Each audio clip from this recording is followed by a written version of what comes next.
Ganito yung process bago mabuo yung bago naming reversible plaid jacket. Actually, matagal ko na to gustong gawin. After nung reversible breeze jacket, gusto ko naman gumawa ng version na may plaid pattern. Pero hindi pala siya ganun kadali. Unang step pa lang, pagpili ng tela. Sobrang daming pagpipilian. Iba-iba yung kulay, kapal, texture, at pattern. Kahit mukhang simpleng plaid lang siya, sobrang laking difference pala ng bawat isa kapag ginawa ng jacket. At dahil colorblind pa ako, mas lalo ako nahirapan mamili. Kaya nagpatulong na ako sa kapatid ko. Siya yung tumulong mag-filter ng mga choices para hindi ako mali ng mapili. Pero hindi pa doon natapos. Pinicturean namin lahat ng options, tapos sinend ko rin sa girlfriend ko na nasa Dubai para humingi ng opinion at final approval. Buti na lang talaga kasi minsan iba rin yung napapansin ng ibang mata. Kaya naging team effort talaga yung pagpili ng final fabric at pattern.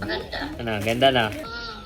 Approve, pagawa na natin. Pagkatapos naming makapag-decide, binalik ko na lahat ng napili naming swatches sa gagawa. Isinabay ko na rin yung mga etiketa, yung mga sample na jackets na gagamitin nilang pattern at reference para sa sizing, fit, at overall construction. Gusto ko kasi siguradong pareho yung fit na gusto namin bago mag-start gumawa ng sample. Tapos, waiting game na. At sa totoo lang, hindi rin naging smooth yung process. Nagkaroon kasi ng problema at delay sa side ng gagawa. Kaya umabot ng halos 4 na buwan bago namin makuha yung final sample. Medyo matagal talaga. Sa sobrang tagal, nakalimutan ko na nga na meron pala akong pinapagawang jacket. And isang araw, nakatanggap ako ng message mula dun sa gumagawa. Ready na daw ipadala yung sample. At dumating na nga yung package. Excited akong buksan pero at the same time kinakabahan din ako kasi first time ko ulit makita yung design after ilang buwan. At nung nakita ko na yung jacket, parang nawala lahat ng paghihintay. Sobrang nagustuhan ko yung naging output, yung plaid pattern, yung fit, yung overall quality, at lalo na yung reversible feature. Ang sarap sa feeling makita na yung idea na nasa isip mo lang dati,